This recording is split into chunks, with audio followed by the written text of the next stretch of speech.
As usual mga kapagkat, ano pa nga ba? Hindi mamalengke ulit tayo. So tara, samahan nyo ako. Opo ate. 3 kilos. Oo. Ano pangalan ng tindahan mo? Yon, dito ako madalas bumibili mga kapagkat. Yon.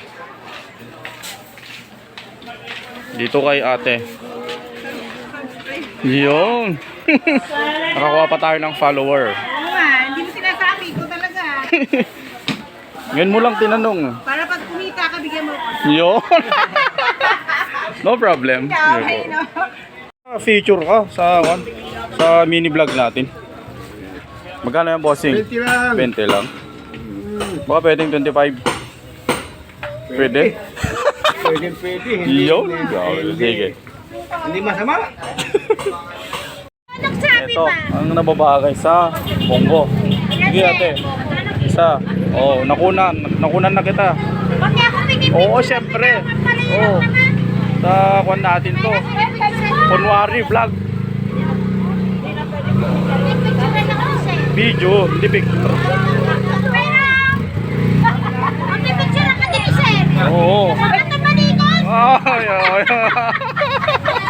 Oh, ganito dito mga kamagkat, masaya sa lumang palengke. Mahihayin ako.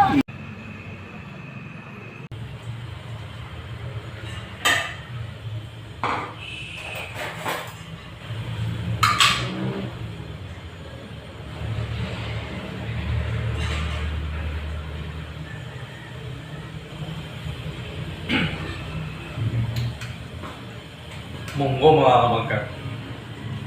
Madalas ko itong inuulam. Hindi makakalusot to. Sarap. Kasi nilagyan ko siya ng beef cube mga kapagkat. Hindi ko na siya nilagyan ng magic sarap.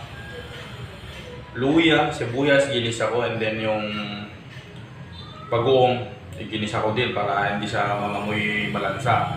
Then isinabay ko doon yung, sinunod ko I should say yung beef cube. Hindi ko na siya nilagyan pa ng anumang pampalasa, yun lang. And then yung munggo. So ito na yun mga kapagkat.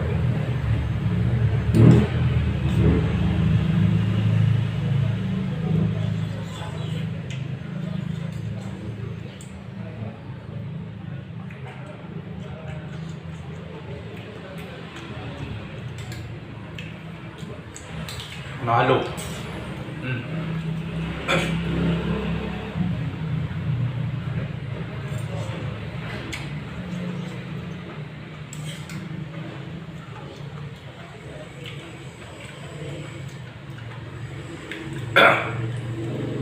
Shout out nga pala kay ate, yung doon ako madalas bumibili ng itlog tsaka bigas. Mamaya i-upload ko yung video sa kanya mga kapatid. I-upload ko yung video ko doon sa pwesto niya.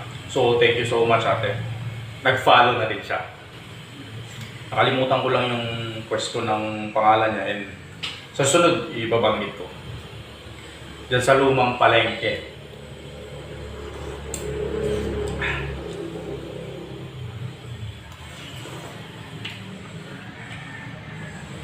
And then yung vendors natin dito sa lumang palengke ulit doon sa entrance, likod mismo ng City Hall. Madalas din ako kumukuha ng video dyan, mga videos. Yung mga mga tindera dyan, shout out ko sa inyo. Hindi ko man alam yung pangalan nyo. Pero,